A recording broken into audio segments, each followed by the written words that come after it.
নমস্কার সবাইকে। আজ বানাবো লবঙ্গ লতি। নিয়ে নিয়েছি কিছুটা পরিমাণ ময়দা, পরিমাণ মতো নুন দিয়ে দিচ্ছি, তেল। এই তিনটাকে ভালোভাবে মিশিয়ে নেব। মিশিয়ে নেওয়ার পর একটা আটার ডো তৈরি করে নেব। এটা নরমও হবে না আর শক্তও হবে না। উপর থেকে তেল দিয়ে কিছুক্ষণ ঢাকা দিয়ে রেখে দেব। এবার একটা কড়াই নিয়ে কড়াইয়ের মধ্যে দিয়ে দিয়েছি 1 চামচ ঘি। আপনারা এখানে ঘিয়ের বদলে তেলও দিতে পারেন। এবারে আমি নারকেল কুড়োটাকে দিয়ে দিয়েছি। নারকেল কুড়োটাকে ভালোভাবে ভেজে নেব। কটা থেতো করা এলাচ দিয়েছি। এলাচগুলো দেওয়ার পর আমি এখানে গুড় নিয়েছি। আপনারা এখানে গুড় বা চিনি দুটোই দিতে পারেন। আমরা যেমন পিঠে তৈরি করার সময় নারকেলের ছাই করি, ঠিক এরকম একই ছাই তৈরি করে নেব। যে ময়দাটা আমি মেখে রেখেছিলাম ওটার থেকে এবারে ছোট ছোট লুচির মতো লেচি কেটে নেব।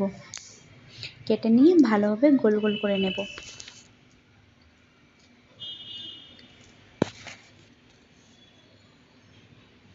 এবার এটাকে আমি 10 থেকে 15 মিনিটের মতো ঢাকা দিয়ে রেখে দেব। 10 থেকে 15 মিনিট হওয়ার পর আমি এটাকে খুলে একটা লেচি দিয়ে ঠিক লুচির মতো আমি বেলে নেব।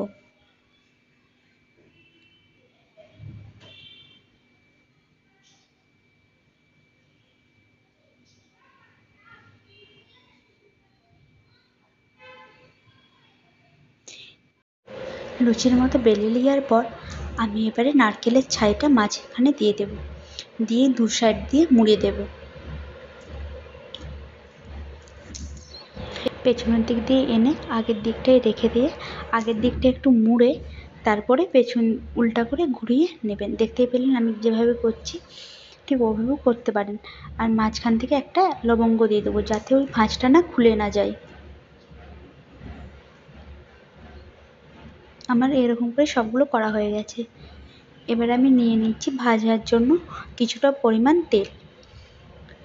তেলটা আমি দিয়েছি ঠান্ডা, মানে বেশি গরম করিনি, খুব হালকা ঠান্ডায় আমি দিয়ে দেব।